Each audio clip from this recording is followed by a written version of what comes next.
Nazywam się Zygmunt Stępiński. Jestem zastępcą dyrektora Muzeum Historii Żydów Polskich i chciałem opowiedzieć o papierośnicy Józefa Sigalina, architekta, którą podarowałem do zbiorów Muzeum Historii Żydów Polskich.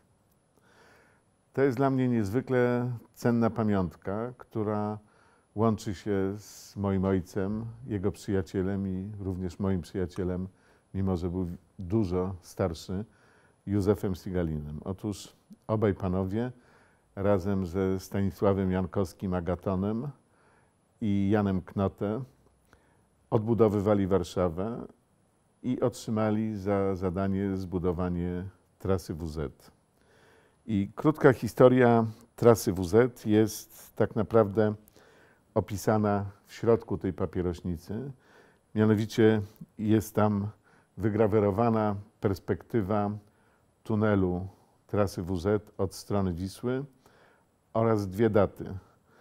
Data rozpoczęcia projektowania i rozpoczęcia pracy nad budową trasy WZ i data oddania do użytku całej trasy WZ łącznie z osiedlem Marienstadt, mostem, przeprawą przez Wisłę, odbudową domów na płycie, czyli jednego z najważniejszych i najpopularniejszych w Polsce założeń urbanistycznych. Mogę z dumą powiedzieć, że dzieło zaprojektowane i wykonane pod kierunkiem mojego ojca Sigalina, Jankowskiego i Knotego nieodmiennie od kilkudziesięciu lat uważane jest za największe osiągnięcie w polskiej urbanistyce. W momencie, kiedy kończono trasę WZ, ojciec podarował Józkowi papierośnicę.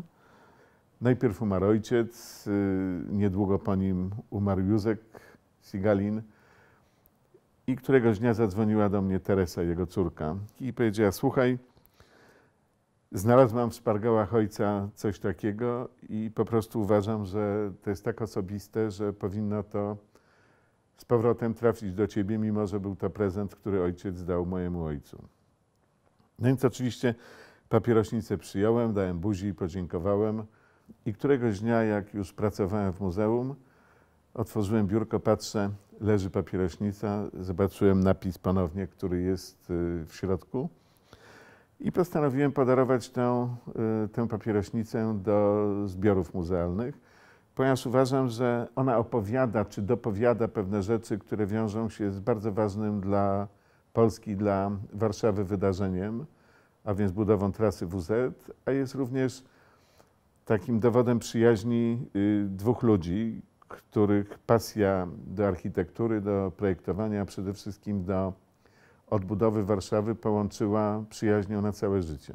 O tym, że Józef Sigalin jest Żydem, wiedziałem wcześniej, aczkolwiek to nie był taki temat, o którym też się wcześniej rozmawiało, no ale wiedziałem od rodziców, oboje byli warszawiakami, że rodzina Józka była przed wojną dość zamożna, że byli właścicielami jednej z największych w Polsce wytwórni kefirów i prosperowali świetnie.